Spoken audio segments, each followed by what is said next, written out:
sejahtera bagi kita semuanya. Disclaimer, di sini saya membuat video ini untuk memenuhi salah satu tugas mata kuliah hubungan masyarakat. Kenalin, namaku Zidane Tahlido, salah satu mahasiswa jurusan Ilmu Administrasi Negara dengan NIM 2404074242215. Di sini saya akan mereview konferensi pers yang diselenggarakan oleh Polda NTT terkait kasus pelanggaran kode etik yang dilakukan oleh Ibda Rudi Soik. Siapa sih itu Ibda Rudi Soik? Dia adalah mantan KBO Reskrim Polres Kupang Kota. Oke, jadi pada tanggal 13 Oktober 2024, Polda NTT menggelar konferensi pers yang dipimpin oleh Kabid Humas Polda NTT, Kombes Pol Arisandi SIK. Konferensi pers ini bertujuan untuk memberikan klarifikasi mengenai penanganan kasus pelanggaran kode etik yang melibatkan Ibda Rudi Soik.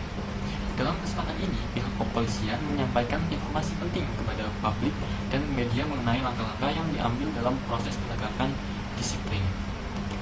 Sebelum saya mereview konferensi pers ini, alangkah baiknya kita menonton cuplikan video konferensi pers dahulu agar kita sama-sama paham konferensi persnya itu seperti apa. Oke, langsung saja ke videonya. Berkaitan dengan penanganan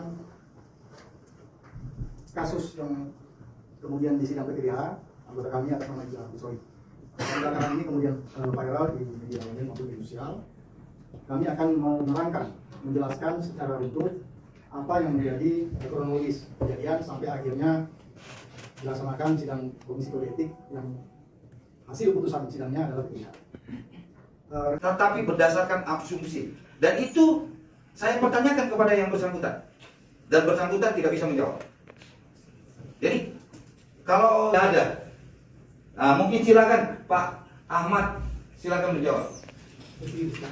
Anda menyatakan bahwa Ibda Rudi Soik mendapatkan informasi dari saya bahwa itu BBM kami sudah serahkan. Itu apakah ada bukti atau tidak? Yang pertama terkait kasus Masterpiece. Mungkin menurut kami itu mungkin masih cerita. Tadi sedikit cuplikan videonya. Setelah saya menonton video tersebut, konferensi pers dimulai dengan pemaparan oleh Kombes Pol Arisandi mengenai latar belakang kasus tersebut. Beliau menjelaskan bahwa Ibda Rudi Soik telah melakukan pelanggaran kode etik yang serius, dan proses penyidikan serta sidang kode etik ini telah dilakukan sesuai dengan prosedur yang berlaku. Ada beberapa poin penting ketika saya menonton itu disampaikan dalam konferensi pers ini, antara lain yang pertama itu kronologi kejadiannya. Jadi penjelasan mengenai peristiwa yang melibatkan Ibda Rudi Soik dan bagaimana kasus ini ditangani oleh pihak kepolisian. Terus yang kedua itu mengenai proses sidang kode etiknya. Kombes Pol Arisandi ini menjelaskan tahapan-tahapan dalam sidang kode etik yang dijalani oleh Ibda Rudi Soik serta hasil dari sidang tersebut. Terus yang ketiga yaitu mengenai sanksi yang dikenakan.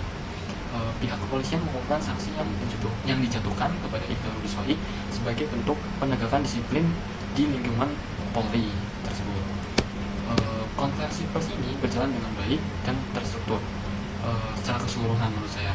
Terus untuk penyampaian informasi dilakukan secara jelas dan transparan, memberikan pemahaman yang baik kepada publik tentunya. Terus mengenai tindakan yang diambil oleh Polda NTT, Kombes Pol Arisandi berhasil menjawab pertanyaan dari media dengan tenang dan profesional.